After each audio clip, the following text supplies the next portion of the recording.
Okay, here we are. The bridge has been made. With the tap of your finger, a portal in time-space has been opened. Me, sitting here in my attic, talking into a microphone, and you, wherever you are, listening, have been brought together. This is Jay Brown Yoga Talks podcast. My name is Jay Brown. Thank you for doing that. I appreciate you being here. If you're new, welcome. Everybody else, what's up? How are we feeling today? And you don't really have to have an answer. I think it's more about asking the question and the listening involved in that process than actually being able to name the feeling. So, for whatever it's worth, I'm glad to be with you, and I'm in an okay mood in this moment, and it hasn't been the case that often these days, so I'm glad to have hit the record button when my spirits are feeling less low. It's been another mixed week. And I mention some of my personal situation at the very beginning of today's conversation. If you've been listening, you know there's been a lot going on. I have been appreciating a number of different dialogues and interactions I've been having with fellow yoga teachers and movers about where we're at and what's going on. I keep asking this question about what's happening in the yoga world right now. Is there still a yoga world right now? Was there ever a yoga world? And I'm beginning to feel these questions are more and more irrelevant. And what I think is more interesting is to hear where people are at in what they're doing, in their teaching and in their practice. And for me, it's really a range of questions around teacher-student relationship and around, I think, meaning and purpose in the exchanges that we're having. There's also just a number of sort of technical things in terms of language that we're using and the learning environment or the pedagogy that we're engaging in, whether it's conscious or unconsciously. And I've just been fortunate enough to be having some wonderful conversations, some of which you're going to get to hear, that have been helping me find clarity in all these things. So that's a good thing that's been happening amidst a lot of other chaotic and difficult things. And today's conversation with Amy Matthews is a prime example. Amy is one of my oldest friends. I've known Amy for 25 years. I met her in a yoga class that long ago. And I consider her a friend and a teacher. I've studied with Amy. She's been on the show 2 other times before, maybe 3. One of them was like a group one, but she's been on 2 other times. And you'll hear she was the 2nd episode I've ever done of this show. And I said a few weeks ago that it feels like there's been like a 7-year cycle. And it feels like this conversation with Amy is a bit of a culmination of a lot of things, at least for me personally. And it was just so lovely to reconnect with her. We have not spoken in many years, and to catch up on where she's at and what she's been thinking about, and to ask her some of the burning questions that have been in me and get her responses was just such a joy. And I am so happy that I get to share that with you today. Real quick before we get to that, I want to say thank you to Kathleen Bossolt and Kyle Cruikshank. Thanks, Kathleen and Kyle, for being podcast premium subscribers. If you're new around here, The most recent 52 episodes of the show are always part of our free public feed. We do also have a premium subscription that houses the archives. And if you wanted to get access to that archives, or if you just wanted to be a supporter of this show, the way that you do that is you become a podcast premium subscriber. And it's such a thing that everybody has subscription services now, right? It's all $5 a month here for this and $5 a month here for that and $15 a month. And I think a lot of people are getting really fatigued by having all these subscriptions. And I get it. It is like a psychological thing, though. Like somebody will want to make a one-time donation to support the show, and they'll want to give me like $100 instead of $5 a month for a year, And I think that the model of subscriptions, it really does help independent creators, because in a way, having a group of people who give you $5 a month instead of a one-off donation, it creates a more kind of sustainable situation for the creator. And maybe that's just a psychological thing too, but we do actually have a one-time donation button up there too if you want. But becoming a podcast premium subscriber is our way of, one, giving people a service. There is a wonderful archive of episodes.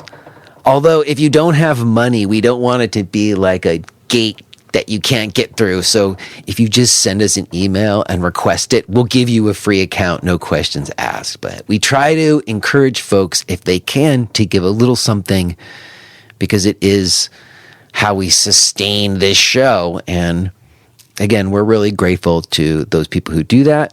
And if you want to become a podcast premium subscriber, you can find out about that along with all of my other stuff, my ongoing live stream classes and weekly discussions and other ways that you can connect with me outside of just listening to the show. All of my stuff can be found at jbrownyoga.com. Okay, I am going to leave it there. I will touch base with you on the other side if you want to stick around. But let's get to this. Let's go ahead and listen to this conversation that I had with Amy Matthews.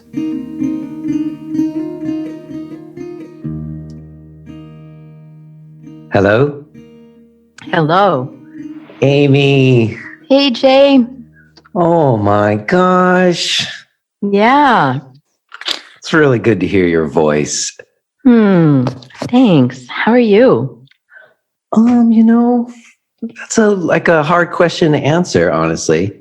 Let me just mention, I'm already recording. I'd like to consider us having begun, so let's not say anything we don't want to have other people hear, okay? Got it. Okay. And to your question, it's something I've certainly mentioned on the show for people who've listening, but my life is in quite a bit of crisis right now with my youngest daughter who's struggling with her mental health. Jay, I'm so sorry. Yeah, no. And it happened quite suddenly, just over the last 6 weeks. So like the first 4 weeks just felt completely out of control. And this last 2 weeks feel better, but still not good. So it's been a lot, but breaking away from all of that to do the show and all this some of the other work I'm doing has been kind of really important in helping me get through it. So in any case, it's been a lot. And right now, sitting here talking to you, I'm reflecting on how you were the second episode I ever did for this show. I don't know if you knew that. You were I don't think I knew that. No. You were episode number 2, and that was in September it was recorded in, I think, August, but it was published in September of 2015. Wow. And what I was thinking about is how so many times, I should mention that the one we're recording now is episode 322. Oh my goodness. Yeah. Wow. And I was reflecting on how, I often, when I have people on, I want them to look back on when their yoga first became important to them as a sort of starting point. And when I think back to when yoga first came important to me, you were in the room. And there's almost like, there's a couple people I could imagine whose names I can think of who are maybe also in that room, but I don't have their emails. Like I wouldn't know how to get in touch with them. So for me, just, I don't know, to talk to an old friend, it feels good. I really appreciate you making this time for us. Oh, well, it's always fun to talk to you, Jay. And it's been a long time since I've done a podcast or anything like that. Pandemic kind of tossed everything in my life around. And so it's kind of fun to come back to like, oh yeah, that life. Well, it's funny you should mention that. I am kind of curious to catch up a little bit. How long did you hold on to that Babies Project, formerly Breathing Project space in Manhattan? Oh, that space we still have. You still have it? Okay. We still have the space in Manhattan. So at the beginning of the pandemic, I'd just come back from Australia, from teaching in Australia. Like I flew back at the beginning of March and they were just starting to be like, have you been around sick people? And anyway, I came back and we decided to shut Babies Project down for 2 weeks. And I was supposed to go that weekend to visit my partner who lives in Freeport, Maine. And he said, I don't think you can come because this pandemic thing and the sickness and my parents. And so, and then, it kind of escalated from then, but that was the personal little beginning for me. And then, I went home and I quarantined for 2 weeks, and Paul, my partner, he was going to drive into New York and pick me up and like not even get out of the car, just drive in, get me and drive back to Maine. And then there was all this, like, he didn't even want to drive into New York because at the time it was all this, we don't know what it is, and stay in your house and don't touch anybody and don't talk to anybody. And there was some worry. I was feeling worried that they were going to shut borders down. Florida had just begun checking people coming in. And so I was like, I think I need to get out of New York. And so I rented a car and drove to Maine and stayed. His family has a house in the mountains in Maine. So I stayed there for another 2 weeks all by myself to quarantine again because I'd come from this very dangerous New York City. So I basically quarantined a month solo, alone, and then came here to Freeport, to Paul's house, and have been here ever since. And after a couple of months of being here, like during the pandemic, I was like, now I get to be with my person and I'm out of the city, and I don't know why I would go back to having a long distance relationship when I could live here. So then I started the steps to actually moving here and staying here. And at Babies Project, we moved our stuff online, which is really fascinating. And I mean, teaching online has been, I think, a really interesting pedagogical question. We can talk about that. Yes, it is an interesting pedagogical question, isn't it?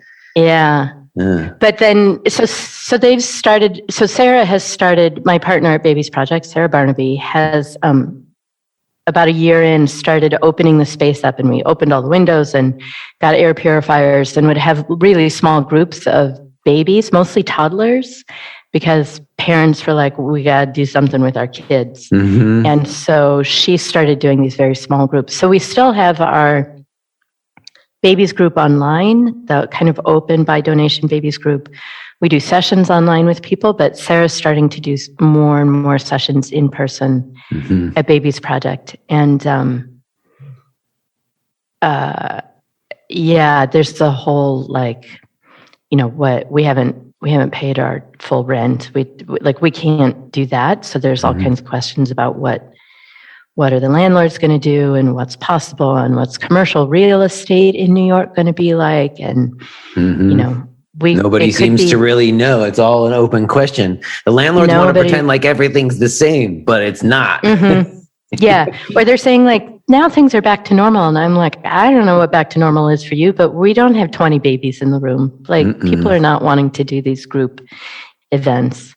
So we don't really know what's going to happen with Babies Project, but we've kept it going. And, if something happens to the space, we're still doing all kinds of projects that could happen, could continue online.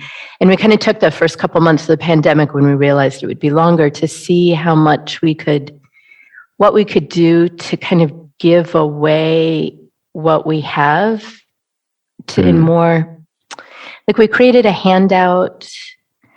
We realized we couldn't do the fundraising we usually do as a nonprofit. And we're like, well, how can we turn this around? Because what can we give away? So we have a handout with illustrations that we had created for a workshop we did, and we've gotten that translated into 8 or 9 languages now. And it made it available on our website. It's an open copyright. And anyway, we're just seeing kind of what we can give away and make available. And yeah. So anyway. Yeah, no, it's interesting you say that because I had Mike Huggins on from the Transformation Yoga Project, and they did a similar thing. They just felt like he talked about not-for-profits and the dilemma that they have, especially when what you offer was like in person, you were no longer able to do that for so long, that it changed it and it kind of revealed where it was people's egos and where it was your mission. And so he gave away all his money. He had like a lot of money, and he's like, we can't really fulfill our mission anymore. And he just found other better places to put the money that they had in their stores, Wow, that's great. Yeah, well, it sounds similar because you're like, what can we give away? And that's exactly like the philosophy he went to, Yeah. Which seems to be the spirit of why people often start not-for-profits or whatever, Yeah, we're certainly not in it to make a lot of money. Well, what have you been doing with yourself? Are you teaching stuff online? Have you thought about traveling again? Because I haven't. You said you haven't left, so I haven't traveled yet either, and it's been years. We were both traveling all over the place, and like well, that was there was a whole like ego. I mean, speaking of ego, not around Babies Project, but like my whole identity as a person who traveled all the time. I was like, who am I if I'm not a person who travels all the time? And I'm instead like, sometimes I didn't leave the house for days.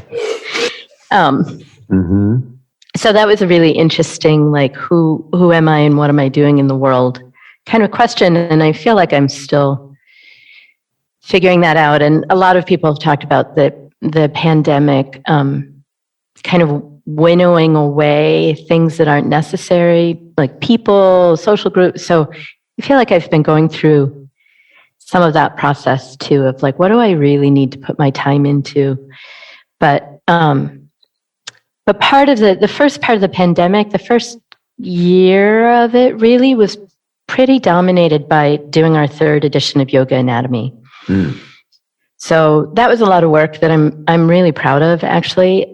And I wrote a new chapter for Yoga Anatomy about the nervous system, and I wrote a new chapter with Leslie as an introductory chapter, talking about how the map is not the territory, and how anatomy is a map, and trying to frame the whole book as like one take on how we might experience our bodies, but making it very clear that we don't believe it's definitive and that no map is complete and all of those kinds of things, which we can talk about more. I know we've talked about it before. And we went through and we changed every instance of saying the body to saying your body or our body. So all the places where it's like, feel what the diaphragm is doing. It's like, feel what your diaphragm is doing. And we changed all the he or she language to they, which we got a little pushback from the publishers on.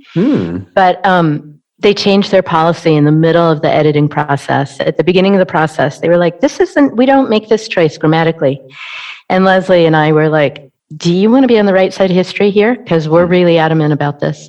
And then by the time it got to the copy editing stage, they were like, guess what? We just made our policy to use they language a possibility. So anyway, that was that was the first big chunk of the pandemic, along with just kind of, I feel like so many people I talk to are like, what the days, the haze of pandemic. Time warped for sure. Time warped for sure. And then, but I did start teaching online, and I am still actually teaching some weekly classes online, which I'm really loving doing these somatically oriented, like settle into yourself. People don't even turn on their screens, and it's fine with me. And I'm finding it really, really interesting, the difference between having your own experience because you're in your room and no one can see you. And what I might say in a classroom where it's like, do what you need to, but there's still in the classroom, there's still these like normative forces just because there's a group of people in the room. And this is a thing I'm very curious about, like what are those forces and when are they for good? Because you can get carried along with the group in a good way. And when are they like shaming or problematic because I'm not doing it like someone else? And so that's a question I've been thinking about a lot. And me too. That's why I reached out to you, but keep going. We'll get there. Yeah. So anyway, I've been teaching these weekly classes. I started, and then I've done a few weekend workshops online for people, which has been really interesting, learning how to use the whiteboard and draw pictures on the whiteboard, like embryology workshops and stuff. So I've done some of those off and on and kind of thinking about what to do further. I also feel like, well, starting last October, I started doing the body mind centering training program that I direct. Again, we're teaching in Connecticut, and we made a guideline that everybody had to be vaccinated, which, took a lot to work out. Not everybody was happy about that, but that's the choice we made. So we did an in-person course in October, and we just did another one in March. And that's really interesting because there are things that happen when you're in person that don't happen when you're on screen. But I think there are also things that happen on screen that don't happen in person. And anyway, I'm really curious about going forward, again, how these two things can support each other. And I was feel like I was coming out of the pandemic haze I was in and getting like, what am I going to do next? And then I ended up having surgery, which I had to rearrange things because I found out all of a sudden that I had really, kind of dramatically, that I had these really big fibroids that were making me bleed a lot. And it turns out I was really anemic, and it got really bad. And I ended up in the emergency room. And then the next week I had a hysterectomy and, have spent some time recovering. So that was just in February. So I feel like now, and it went really well, and the surgeons were really great, and everybody's taking great care of me. And now I'm just like, what's going on in my body now, recovering from surgery? But it's all good. But it's kind of hijacked my attention for a little while about planning future things. Except for we do have on the calendar, I'm going to Babies Project. I'm going to Babies Project to teach a training program on the Infant Developmental Educator work that I do, which is part of the body mind centering body of work. But that's the training that Sarah and I both have that that's the foundation for the work we do at Babies Project. And you're doing that? When are you doing that? We're doing that the first week of May. So a lot of my time now is going into these training other people programs, somatic trainings for body mind centering.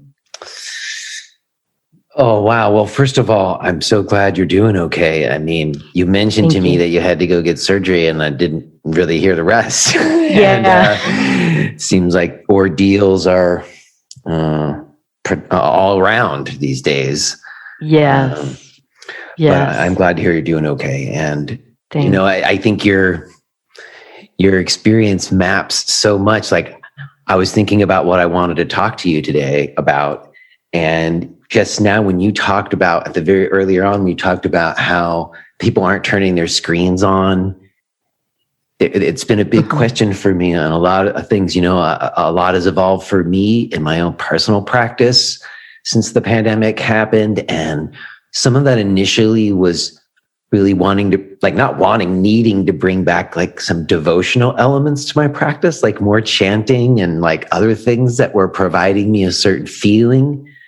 And it also had to do with my practice becoming like wanting it to be more like a ritual and a ceremony more than like a workshop or laboratory environment or whatever.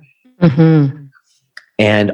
But at the same time, alongside that, in terms of like, you were talking about pedagogy, I think leaving New York and coming to Pennsylvania 5 years ago, before the pandemic started, it kind of freed me up in a similar way that you were describing, where I didn't feel the same pressures to like meet expectations that were coming in the door in Brooklyn. And I just had people coming online because they listened to the podcast and they were interested to practice with me, and they didn't have any of that other baggage that people were coming in with before. So it was really like, well, what do you want to teach? You don't have to try to make it fit to a vinyasa style anymore. Just do what you want to do. What do you want to do? And I didn't know exactly. And I had to reevaluate all this stuff.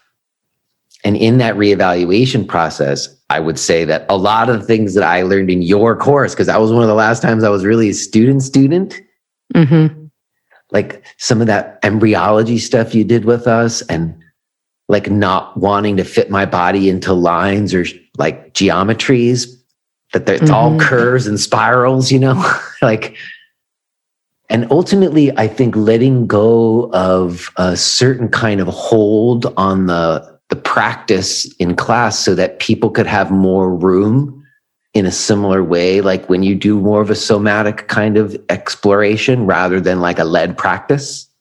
And so even just recently myself, I had Frey Faust on the show from the Access syllabus, and we were talking with him some.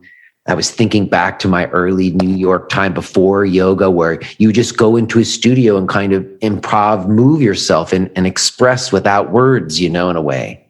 And the other day I actually did that, like I had personal practice time. And in that time, for the first time ever, I did like a whole movement exploration, a way just very spontaneously. But part of the key was having my eyes closed in a way. I thought there's a mirror in the room. And if I had seen myself in the mirror, or if I had anybody else in the room at the time, I don't think I would have found the same place I found. Which is sort of to the point that you were making about like when it's like totally personal and by yourself, as opposed to when you're in a group with other people. Not that there's good and bad to both, but there's something very special about that totally personal place of exploration. And it seems like somatics really wants to point people there.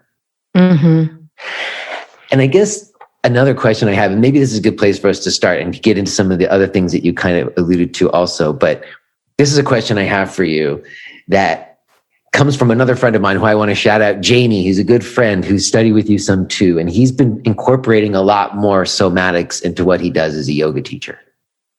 And I met you as in the yoga context originally, and I'm curious, do you consider yourself as having any sort of yoga practice, any sort at all?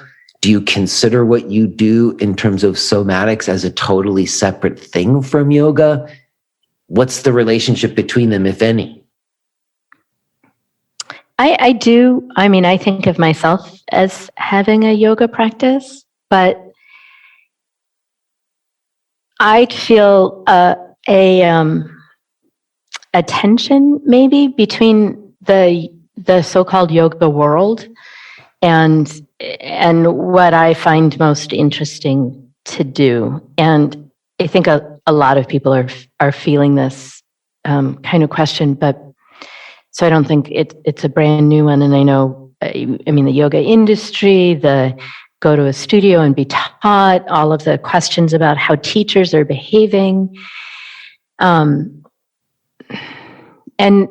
so I would add to all of those questions that I would call I think that what I'm doing is a yoga practice because it's bringing me into relationship with myself and better into relationship with other people and the environment around me.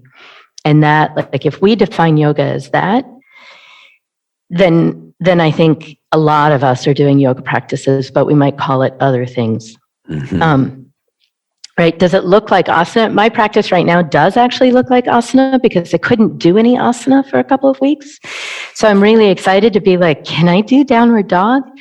But in that, I'm also feeling the imposition of my previous experiences of yoga, because there are things I'm struggling with now that I haven't ever struggled with in my own movement practice, which is like from such a privileged place that it's not really about my struggles. I mean, I don't want to make it about that, but just there's something interesting to me about what I used to be able to do and what I can do now.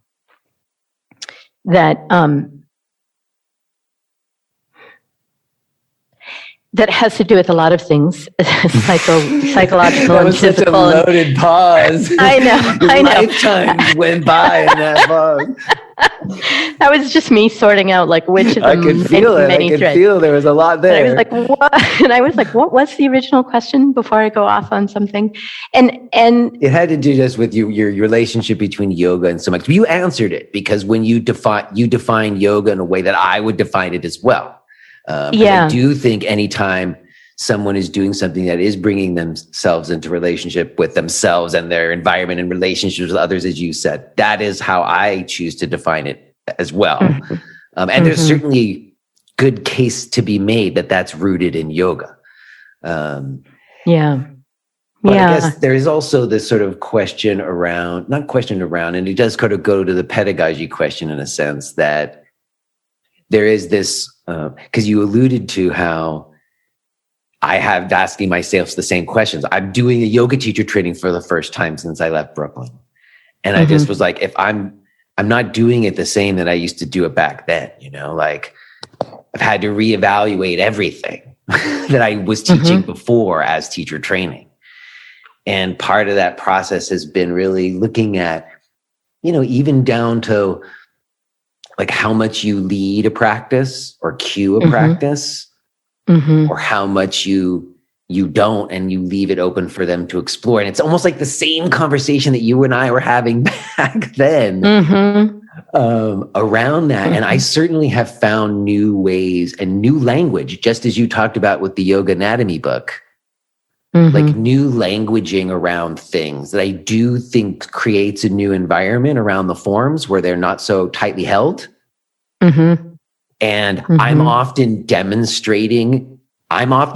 the chair version, even, the easier version than anybody else in the room by design on purpose, because I like that, or sort of like opening it up, even though I have like these forms I'm using, we're just not holding them so tightly and we can do whatever we want with them.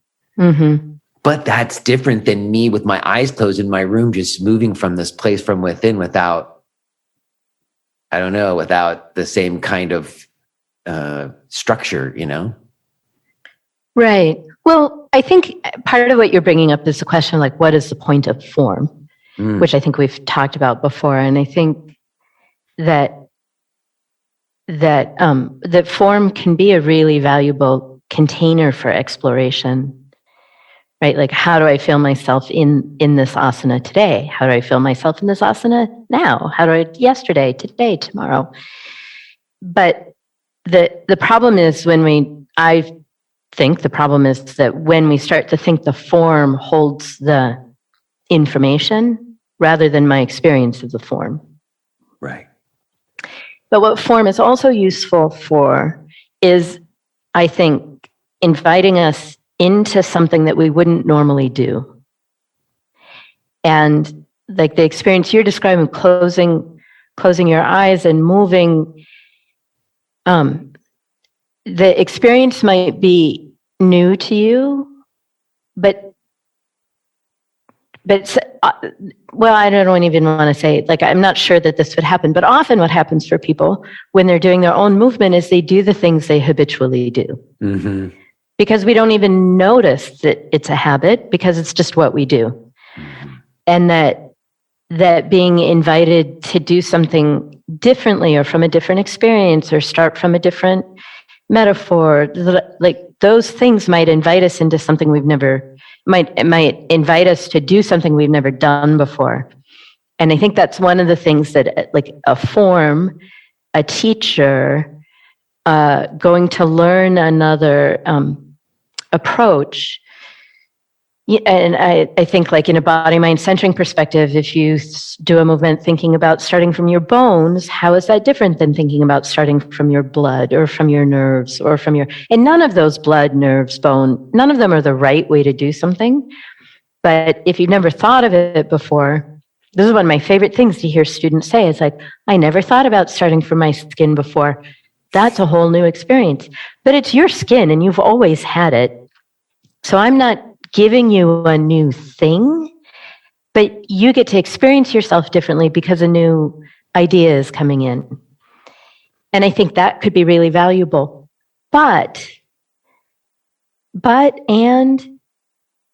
think that what is a miss in that whole frame of go and learn something new, what's missing is privileging your own experience first. Mm-hmm. And I'm feeling really strongly now that there is a really interesting place for what happens if you explore the endocrine glands as a crystalline form that resonates with nature, mm-hmm. which is like a BMC, not only BMC, but this is one of the things we offer in BMC. But if we do our first class on the first day and say, what happens if you explore endocrine in this way? And that's the first thing people hear about endocrine, then we've planted an idea in a way that that's the starting place, or that's what you should be feeling. And I'm working more and more and structuring our program courses more and more to be like, first of all, here's the anatomy, which in and of itself is a map and a construct. But here's how your cells communicate with each other. One of the ways is signaling molecules that get into the bloodstream. Here's how your cells upregulate and downregulate. Here's how some collections of cells do a lot of that, and we call them glands.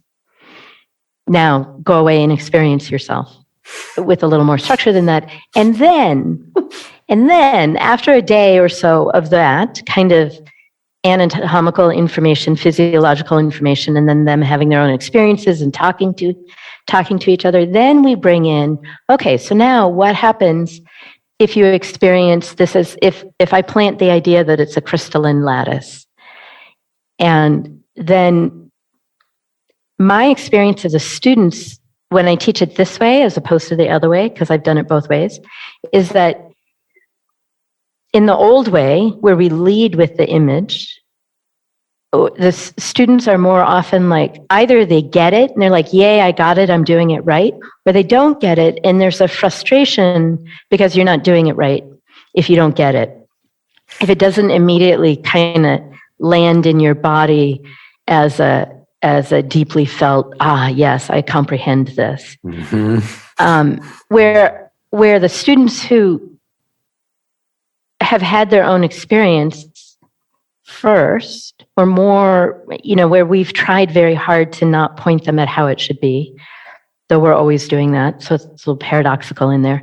But when they've had more of their own experience first, when they meet something, there's more of a like, this is interesting. Oh yeah, that works for me. Oh yeah, no, that doesn't really work for me, but it works for you. Interesting. Oh, I felt that. Oh, I didn't feel that. And it's much more, I feel like there's more agency in the student about engaging with this idea in relationship to their own experience, instead of whether they're good enough, whether they're doing it right. And so that they're more able to play with the material instead of use it to get to being good enough. Or to fix whatever. Or yeah.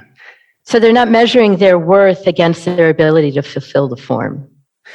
See, that goes right back to what you said earlier about form. And it seems like that's why maybe you guys, or you wanted to write that chapter on the map and the territory, because it seems to connect to that. And the other part I want to amplify back, or I don't know, that stuck out to me that you mentioned there about nature, because you said orient or privileging your experience, because I feel like I've been having that same thought, in the sense of, like, for years, when I taught tree pose, I utilized it as a vehicle for us to cultivate like an internal state of, being responsive rather than reactive, so that you could fall over and smile about that, because you had a little space there, and you were practicing that in tree pose so you could have that in your life and other more important situations. And I was always complimented on that. People always liked that part of the class. And it seemed like a very useful device that I was employing as a teacher with people. And I still think it's valuable in some ways. But over the last few years, as I said, things have changed. And now I want my tree pose to be about trees. And I want my mountain pose to be about mountains. I want my sun salutations to be about my relationship to being between the sun and the earth. And it in certain ways, I think this is part of my practice, but it's always been a little more on the down low, because it's where it kind of feels religious to people. But in the same way that you were describing, it doesn't center on me so much. It's not necessarily, it's like visualizing the feeling of trees, or mimicking the way trees blow in the wind, or whatever, like as a exploration or a place to inquire in my body in a way is interesting and sort of different than when it's about my cells and my bones and my muscles.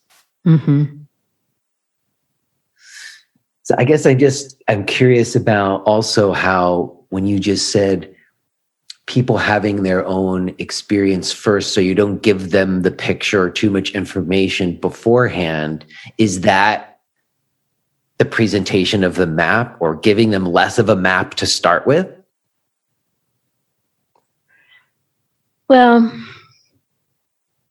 I think that I can't teach without a map. Everything, it's not possible. Yeah. Like we can't do anything without a map, because it's how we conceptualize the world. Even using language, using English is shaping our experience to have some concepts in it and some concepts not. So, yeah, Peter Blackaby said you got to have something to hang your hat on. Exactly. Exactly. And I think that, it goes to none of us exist without all of our past experiences that have framed how we see the world. So we don't exist without context. We don't exist without a worldview. None of us are objective in that sense.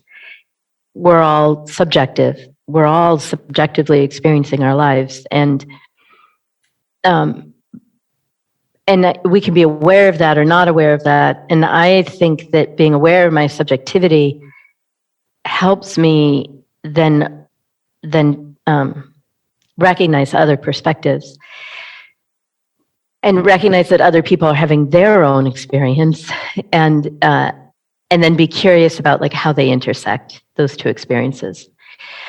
Which then goes to, so when I'm teaching, I can't not have a map, because even calling something the endocrine system, which would be the topic of the course, that's a product of a map of the body that divides us into systems, which is not how our body works. Our body doesn't have like an endocrine system that's really distinct from a skeletal system, as if they're separate and operating independently.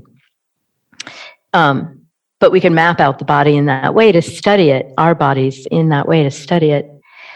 So what I try to do is to start from an is to talk about maps and territories. The map is not the territory. Mm-hmm. To start with that conversation, then say, but I'm going to tell you about this map of the body, which is an anatomical one, which is based in Western Judeo-Christian thought, blah, blah, blah. You can read chapter 1 of the new edition of Yoga Anatomy to get the whole conversation about that. Exactly. We'll have a mechanistic link in the bio, in the description. Yeah. Mechanistic, deistic, But here is the map we're using, but it's what we have. So let's use this. So I do offer that it's a map, and it's the one we're going to use to start with. And then continually invite them to find within that map what their experience is. And maybe even the anatomical or physiological storytelling doesn't work for them. But it's what we start with, right? And it's where we start in body mind centering, because body mind centering comes out of a Western tradition and starts from an anatomical and physiological basis, and embryological. But you're utilizing it to bring yourself into relationship with yourself and other people in the environment. Yes. So does that come from body mind centering? Does that come from yoga? Yes.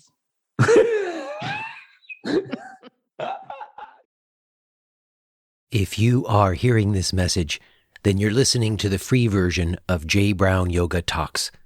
To hear the rest of our conversation, please subscribe to Podcast Premium at jbrownyoga.com/premium.